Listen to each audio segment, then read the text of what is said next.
Let's go, 1920 something, and we're back. We're back for another episode. What's We up, are man? back. How are you? I'm good, brother. How are you? Not too bad. Not too bad. Well rested, chilling. That's good, man. That's good. Just a disclaimer. People know that we recorded an episode with Houston. However, that's just going to be released next week. Yeah. Friday. Yeah, that's just some sort of admin issues. But yeah, great episode will be out. His EP is out now as well. Yeah, listen to that. Go stream it, guys. Let's just spam that stream. Yeah, it's leave amazing. it on whilst you sleep, yeah. Just turn the volume down and leave it on. Just stream it endlessly. Just stream it endlessly, yeah. Lick your phone. Amazing EP, by the way. Yeah, sick, amazing. sick. A long time coming, and it's just like the beginning of something fantastic. Like it's the catalyst to what we agree is just going to be his fantastic career. 100%. And obviously, we've been doing some stuff with him as well. Like, obviously, Some very secret stuff. it should be soon. Some Released. very sick work. Yeah, 100%. Photographed by you. You know, And styled by you, James, and I as well. yeah, So sort of just floating around the studio doing shit. yeah, literally just having fun. Yeah, let's just call it creative direction as everybody else calls it. Yeah. Literally doing nothing. Yeah, yeah. Just distractions. Yeah. Actually, you were doing some BTS stuff, which is Oh pretty fun. shit! Yeah. I filmed some BTS reels that I'm gonna learn how They to. looked dope. Oh yeah, I'm gonna give you guys some sick behind the scenes footage of Houston being him and us being idiots. But yeah. Yeah, so that's soon come. So that episode, again, like I said, will be on Friday. I won't say it's a loose date, but it's what we've confirmed with Houston and his team. So Friday, that will be the day. Till then, listen to his music, learn about him, Yeah, follow him, like his pictures. of course, yeah. Girls Houston DM kill. him. Doesn't need to. DM him, do whatever you want. Just Yeah. hit him up. Just boost his confidence. Get his stream numbers up, and then you can get the episode. Yeah, guys. When I say this to him, I always tell him like he is like the next big thing, 100%, and he is by far one of the best to come out of UK in terms of like alternative music or in terms of alternative hip It's hop. hard to categorize the sound, but yeah, in terms of that's good though. Like his thing is that it's hard to categorize. Yeah. So it's like He's been it's Houston. Yeah. It's Houston. It is what it is. It's Yeah. Houston. He's eclectic as hell though. Like he can. I mean, listen to his fucking album. There's like EDM in it. Shouts out Diego too as well. Yeah, his producer. Our boy Diego. He The chefed Wizard. it up good. Yeah, Diego the Wizard. Yeah, you won't see him out in public, but you'll hear him out in public. Yeah. Mm-hmm. Shouts out to Diego. We should have him on the next episode or something. Yeah, we'd love to get you on Diego. So Yeah, if you're listening, you're next. Anyways, topic trends. today's trends. We're gonna be talking about trends and specifically trends in fashion. I guess I can just drop you the question first. Is like, what do you think of the current resurgence of trends? People, brands following trends and using trends as a forecast for their next collections. Like, what is your opinion on that? My opinion on trend. God, I don't know. I don't know what to tell you, man. Like trends have always been a thing, but I guess it's more visible to every generation that's experiencing it. So like when you're like in your 20s or whatever, you're like trends, and you're like, oh, this trend, that trend, and you're really focused on it. Excuse me, but I doubt that we're the first generation to face this. That's true, yeah. Granted, it's at a much more concentrated speed, like concentrated dose and speed. Yeah. Because obviously social media helps it out. Oh yeah, like boosted it a whole lot. Mm-hmm. And yeah, it obviously that's a blessing and a curse because it will boost trends, but it will also obviously shorten their longevity to sometimes a few weeks, if not a few days. Yeah. It's just a couple of days and it's out, you know. Mm-hmm. So it is funny. I don't know like how to follow them anymore. I don't know if I want to either, because if you follow a trend now, it's like it's in and it's out, you know. It's almost making it cooler to follow your own aesthetic. Yeah. If that makes sense. Yeah, that's true.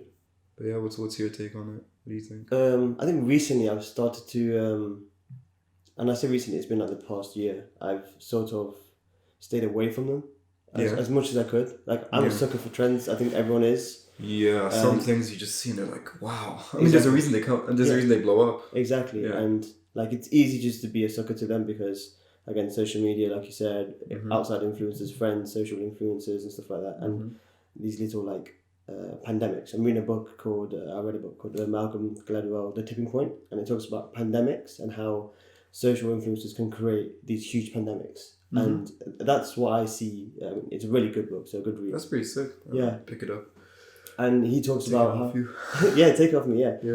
He talks about, obviously, pandemics and how, again, social influences and how they became, like, something that wasn't even noticed by anyone. Yeah. Something irrelevant. Just blew up. And he talks about a pair of shoes in the 90s, or late 80s, 90s at NYC called Hush Puppies. I think it's called Hush Puppies. Oh shit, Hush Puppies. Yeah, the shoes. I used to wear those to school. Yeah, yeah. So we still have a store in Egypt, like where I'm from, because we're always so far back that we still have fucking Virgin Mega stores, like the electronics shops. Yeah. That's how you can buy a PS2 somewhere in Egypt. I'm convinced. Yeah, 100%. sealed as well. Yeah. Fresh out the new release out the factory. But 20 years ago. But yeah, he so there's his like in the book he talks about how Hush Puppies were not even anything special, and it came to a point where the founders and the makers and the guys who stocked it and the creative directors, I guess, they would just hope someone would buy them, and it would always be that their stock gets sent to outlets and stuff like that until sometime in the 90s, early 90s, in NYC, in New York, Soho in New York, and some hipster dude was wearing them, and a few people caught on and were like, oh, like, those look really cool, what are they? He just sold them Hush Puppies and gave them an outlet, it's really cheap. Yeah. Blew up.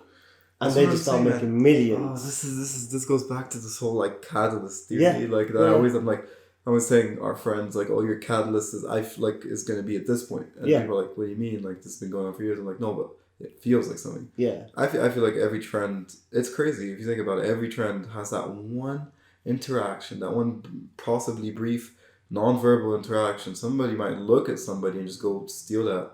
And it's out there in the universe, and it may not even, it's just down to look. Yeah, I mean, obviously it's down to look and aesthetic, but it's just crazy because a trend will just come from one interaction that might not even be verbal. You might look at somebody and be like, that's it. Jesus Christ. And that somebody might be wearing what they're wearing for convenience or comfort. Yeah. And you're like, God, that is fantastic. Exactly. And that's literally what happened to Hush Puppies. And they you run with blew it. up, and they just made so much money from it. And, like, reading the book, I was sort of, like, contemplating, okay, this kind of makes sense, because what happens with trends, especially in the recent years of fashion, like Supreme, when they were making their money, they always have, but in the past 6 years, they've just had this huge increase of their limited drops, these huge collaborations, stuff like that, and people have just been on them all the time. Mm-hmm. It lasted probably 2 years max, I'd say, that huge hype. It was in that sort of era of Yeezy, and then obviously Supreme, and that huge hype drop. And that's a trend in itself, because people saw XYZ wear it, this famous person or that famous person, or this hype beast, or Kanye West released Yeezy, let's get on board and support him and stuff like that. Like these little trends just blew up. And I guess in the fashion industry, I'm against it because it takes away originality from the actual piece or the design or the creativity from the designer or the person who made it.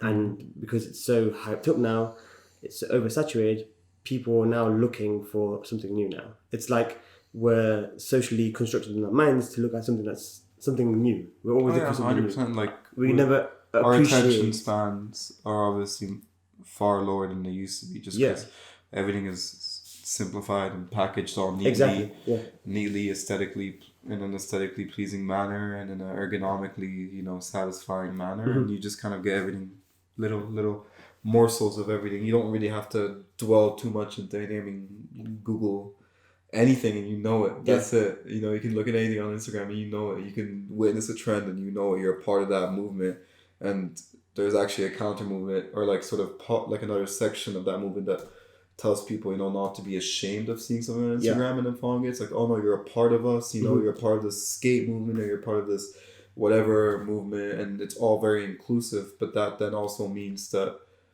people just kind of scoop what they get off the surface and then they move on. Yeah, and you're obviously being almost trained to have a shorter attention span. I don't want to get all like conspiracy theories like, oh, they're training us to not like anything and controlled obsolescence, and we just buy something, get rid of it, like something, get rid of it. But essentially that is what it is. Like, yeah, you just kind of skim the surface, you glide along.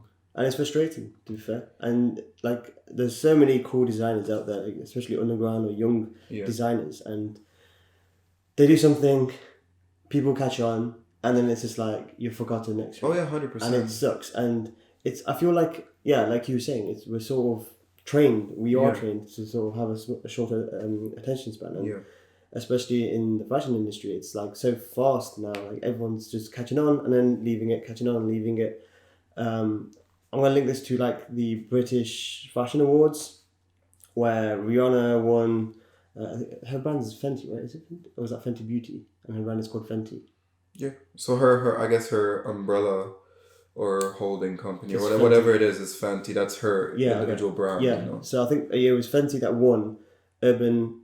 First of all, we're going to talk about the word urban. But anyway, Urban Looks Award or something like that. Luxury designer. Yeah. And I feel that was just a power play because she's now a trend. She was a trend when she released it. She was getting so much the brand was getting so many interactions and was spoken about that they had to give it. Whereas in the same list, you had amazing designers like Martin Rose. Yeah, shout out Martin Rose. You had oh my god, I don't even know the list, but I remember seeing Martin Rose there, and I was just like, how did Martin Rose? Listen, I'm gonna sound like an idiot here, but I'm so out of touch with the BFAs and all awards really. Yeah. If I see that somebody I like has been nominated, I'll just click a link and vote, and then just leave. I won't even go back to check.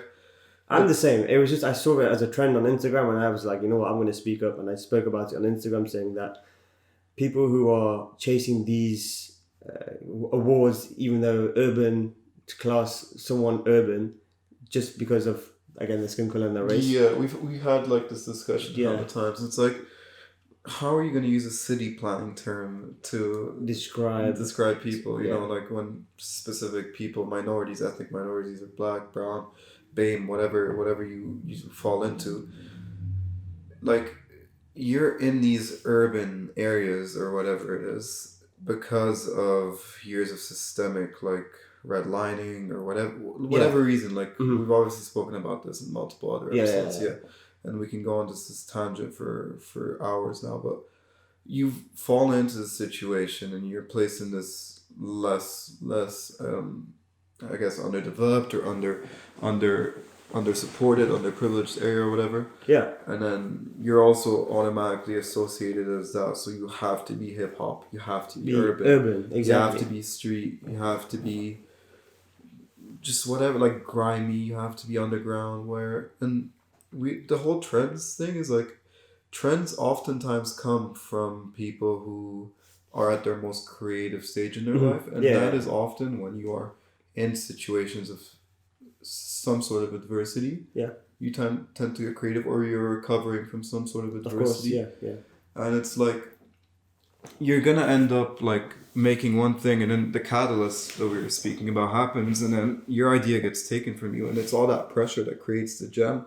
You know, and then the gem just gets stolen. Exactly. It just gets fucking picked out. It's like, and it's sat on top of the queen's head. Yeah, we're getting crazy with these fucking analogies now, aren't we? But I'm saying, like, the pressure makes the fucking gem, and then all you have to do is mimic it. And that's it. The hard work isn't there. Exactly. And I mean, we just went on a tangent, but she was given the Urban Award, whatever, Luxury Design Award, whatever it was. But I just hated the fact that people were sort of hopping on board to this trend. Oh wow, Rihanna won this. This is amazing for the black community or the fashion black community. And I was like, wait a minute, you do realise, first of all, they called her urban. Second of all, she's not even her design's on urban. Fenty's all tailored. It's an LVMH brand. It's an LVMH, exactly that. Second of all, not that LVMH can't make so-called streetwear, but they should. I'll leave that to them, but like, it's just automatically being categorized as urban. You know what I mean? On top of that, most, if not all of her stock have always gone into sale for the last, how many, 2 seasons she's made? And you got Martin Rose, who's so much more. I'm sorry if you people hate this, but talented as a designer. I mean, yeah. I mean, Rihanna's like, listen, I'm in profession and in experience. I'm a marketer. Yeah. And I'm very much on the business side. Rihanna's just capitalizing off a brand. It's if you can't see it, like obviously, like good on her for doing that. There's no shame to Rihanna. Like shouts out to you for building such a powerful brand in the first place. Of course, and as a woman of color, God fucking bless you. Yeah. But it's like, obviously she's gonna fucking capitalize on this, and I'm cursing so much now. You've got me heated, and I hate cursing. But she's capitalizing off this brand, and she's doing fantastic. But people need to see through that. But what they do with these award shows or whatever is they take a very well packageable version of what they want to say is representation of minorities. So they take someone who's already a megastar, already a household name, fucking supernova of a person, like absolutely fantastic person.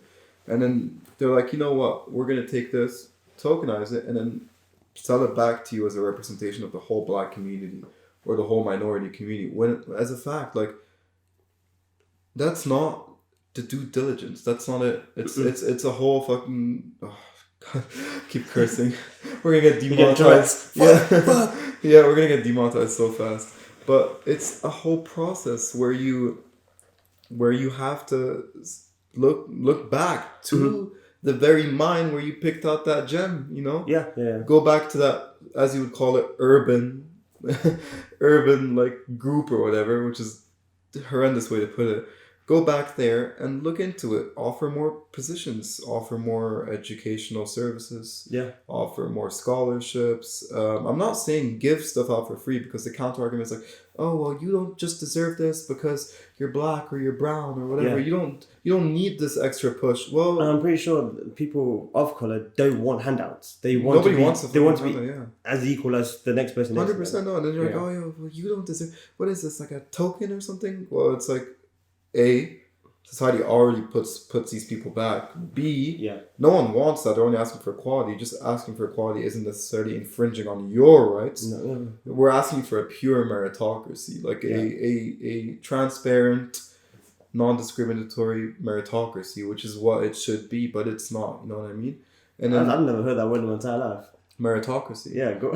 So it's just basically when meritocracy in essence just means a system where your efforts are directly correlated to what you're rewarded with, or like what you're awarded is directly correlated to effort. So just purest form of work is just meritocracy. Yeah, but obviously pure meritocracy rarely exists, because it's like, in what situation will someone not be discriminated against for their gender, ethnicity, religion, whatever, orientation?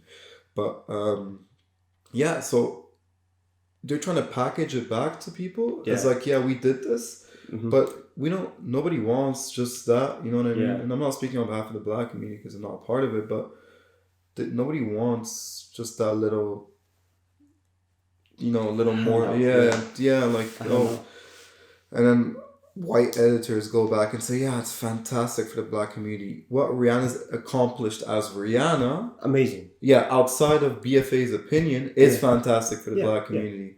But what you decide to award her as an urban brand, as you would put it, is not. That doesn't matter. And over someone who's, over Martin Rose.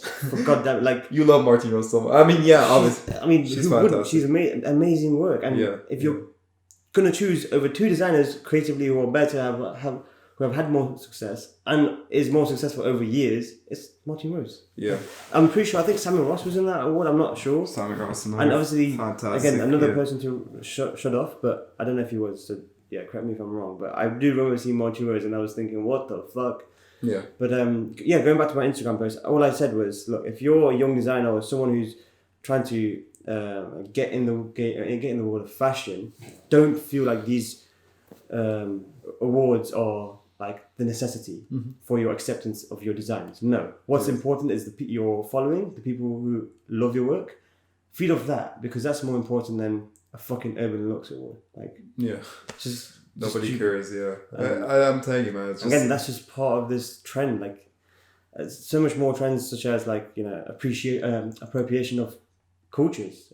Comme des Garçons recently in the last show. The cornrows Jesus, on white models. Like you could just choose embarrassing. black models for that. I'm pretty sure there were many And then great they black tried to models. play it off as a reference to Egyptian heritage, and I'm like, Yeah, how? but Were the Egyptians white? There's one sitting right here, and I don't think I looked all that white. Nope.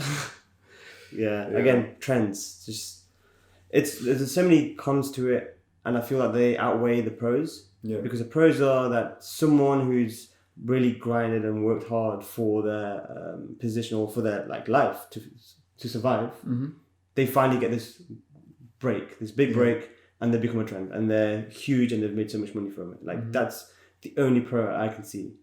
Yeah. From trends. Yeah, I mean, acknowledgement is one thing, but acknowledgement just with respect to a reward ceremony is kind of, kind of half-baked, you know? Exactly. Acknowledgement in terms of wider acknowledgement in society and appreciation and that sort of stuff. And an implementation of a solid meritocracy where people are rewarded for their talent regardless of the color of their skin, and they're not tokenized in the process, and that's obviously what's required. And it's not that fucking hard. It's pretty fucking simple. All you have to do is just ignore color. Yeah. Empower color, but ignore the part where you're like, I don't know, she's an urban designer, he's an urban designer. Yeah. Just cut that out. Obviously, it's deep rooted in people's brains, but yeah, it's not good. Another trend we could talk about is designers stealing of other designers or previous collections. Oh yeah, that's pretty bad. So I remember seeing Emporio Armani's, or I don't know if it's Emporio Giorgio, but it was Armani, one of Armani's co-directors, and he came out and said he hates this idea of trends because now all designers are doing is just hopping on trends and making their money from it. Yeah. And there's some truth to that, and I agree with what he said. However, it makes it a lot easier to be a designer. Yeah, however, they recently stole a design from Namacheco. And it was pretty much carbon copy, and I will add this in the video, and you can see it and compare. Yeah. It was a carbon copy of the Namacheco's, I forgot the name of the knit, but it was a knit that was a reference to a painter. And it had all these really cool swirls, and it was a really awesome knit, very oversized, and all of a sudden, Armani have copied it. Yeah. And this is coming from the guy who's complaining about trends. Now, let's talk about the trend that Yoji's hopped on, which is stealing from younger, smaller designers. And it's happened a lot. What Yoji? Sorry? With Yoji, you said? No, it's happened a lot. He said the trend that Yoji's hopped on. No, does that? I didn't say Yoji. Yeah, he said Yoji. Oh, fuck, I just said what I said. No, younger... no, that he hopped on, the designer from Armani. You probably trying to say Giorgio or something, and then Giorgio, it came out as Yoji. Listen, I'm gonna be honest, Armani, the issue with Armani is Armani's a victim of the trend cycle. You know how hot Armani was a few years ago? Oh yeah, early 2000s? Early 2000s. They still have fantastic pieces in the tailoring section, and that's what they are now. It's just the formal wear. Yeah, just formal. But you know how dude, their archives are absolutely amazing, mind blowing stuff. You can still go get it from TK Maxx now. Yeah, but they changed the whole face because they went more tailoring, so that was their fault. People lost appeal in them, and they started making dilution dilution brands, or what are they called again? Sub brands, whatever. Yeah. Or whatever, and diffusion brands. They started making more diffusion brands and sportwear and stuff, and they just needed to keep, they obviously made tailored to a certain aesthetic. Yeah. Which is Eurocentric wealth, and then they also still just kept doing the cool stuff, but it's just been phased out because it's no longer what was cool. But now people are going. I think last year people were really into Archive Armani, but them in themselves are victims of this trend cycle, Yeah, of course, victim of the trend cycle, and hence why he was complaining. But I mean, you copied someone, so and that's a trend in itself. We have to reference Virgil Abloh because he has done it numerous times. Yeah, and that's just my criticism of him as a designer. He's lazy in that sense. However, there are some really awesome pieces that he's done under LV, under Off-White as well. And he's more of a businessman than he is a designer, in my opinion. However, this constant trend of people stealing designs from older seasons, as if the internet would not find out. It's very ignorant and stupid, in my opinion, to fucking steal a design that people can easily just reference, and especially fashion kids who studied fashion, they review every season. Like, they know this shit, so they're gonna look back like, oh, this reminds me of something. Oh wait, it's a fucking carbon copy, and it happened to our friend that we're gonna be talking about soon. Yeah, our friend who we filmed Cal. with, and we'll see soon. You guys will. Yeah. We'll see the episode soon. And yeah, he was a victim of it. Twice. Few times actually. Yeah, a few times. And again, another issue is people stealing. Just stop. Just be original. Yeah. Stop fucking stealing. Or hire the same people you steal from. Yeah. Yeah. If someone's tempting to copy, then maybe they'll have more to provide in the long run. Maybe they're not just that one T-shirt that you like. Yeah. Maybe they're a lot more than that, which they definitely are. They're fucking humans, but yeah, no, it's messed up, man. It's really messed up, but I don't know, with this whole copying thing, people are very, very on it. Like, some people catch you doing a similar silhouette to a certain collection. They'll be like, you copied this. Sometimes it's a bit annoying because people can't differentiate the difference between inspiration and copying. Well, the thing is, like, if a silhouette already exists, and then someone did it in 2001 but did it like in a fantastic execution, does that silhouette ultimately belong to them? No. Or is it some sort of diffusion or copy? The thing is with silhouettes is that silhouettes are usually based around the wearer, so the mannequin or how the person would wear it, the body of the person, in terms of design. So if, for example, the Issey Miyake, the bomber that Robbie Williams, rest in peace, wore, that was made famous recently. Very nice. Wow. It was really boxy, cropped on the body, and that aesthetic was like rinsed and repeated as a bomber. That, just because Issey Miyake did it, and I'm pretty sure other designers did it before that and made it famous, doesn't mean Issey Miyake owned that silhouette. You can still do that silhouette. Silhouettes it's just dependent on how the fit is. Yeah, you know? What I've seen with like certain people, once with Virgil, I think it was a comparison to a Margiela, a pair of trousers from Margiela, early 2000s. I was like, yeah, this is a copy stuff, and I was like, but it's a certain flair, but it looked very similar, and maybe it was a copy. I'd say you can. It was very exaggerated. The flare, like dragged on the floor, like the flare of the trouser. But I feel like that silhouette is not copying. It's not copying. You're not copying silhouette. What you're copying is design. Is what I'm saying. Design value is like either prints or knit or any certain like visual. Yeah, that's also what I call out mostly. It's like when people. But silhouette wise, I never call it out unless it's like a dress that's a copy of another dress. The thing is, I don't touch on women's wear because I don't know much about it. Mainly men's wear, but I don't really say, oh yeah, that silhouette is exactly the same as that. You definitely copied. I wouldn't call that a copy. Like, silhouettes are just based on how you want the piece to fit on someone, on a model or on the buyer. Yeah. No, I agree. It's a touchy subject, and obviously it's emotional because people have invested their whole journey funnels down into their designs or whatever, their experiences. So I'd be pissed too. So I'm not gonna call anybody out for it. But yeah, no, I agree with you, man. It's touchy. That's all. Well, I'll leave it at. Yeah, I just get fucking pissed. Fuck, stop copying people. But I guess it is what it is. Imitation this isn't serious form of flattery. Flattery. I guess what like, we can sort of end this podcast. It's almost been 30 minutes. What do you think is like the next, I guess, not trend, but the next movement of trends? Like, do you think this trend thing is going to last, or do you think it might just sort of slow down because of because of lockdown, because of quarantine, because of... It's gonna pick back up. I think we're very hedonistic. We try and avoid all forms of like change. We just kind of find our little hermit holes and settle in them, and I think that's what's gonna happen. We're just gonna go right back to where we are. Maybe some things will change and we'll talk about it for a while, but in my opinion, I think it's just ingrained in society right now. Yeah, consumerist. Basically. Yeah, it's just a part of human nature to have trends, and we're going through a huge change right now. But I don't know if that's the one yet. Yeah. If that makes sense. Hopefully. Yeah. Hopefully, I mean, there was some knockoff effect by environmental awareness. Yeah. And then there was another knock-on effect by what's it called, by the illness, which we can't mention. But I just don't know if this is it right now or not. We'll see. Yeah, we'll see. I'm with you on that one. It's I think it's just gonna be the same. Like people are gonna find another trend and just abuse it and then hop onto it, and it's just gonna be a rinse and repeat. I don't know. It's hard to sort of predict the next years. That's what designers work for, man. They try and try and create that. Forecast or create that. Yeah.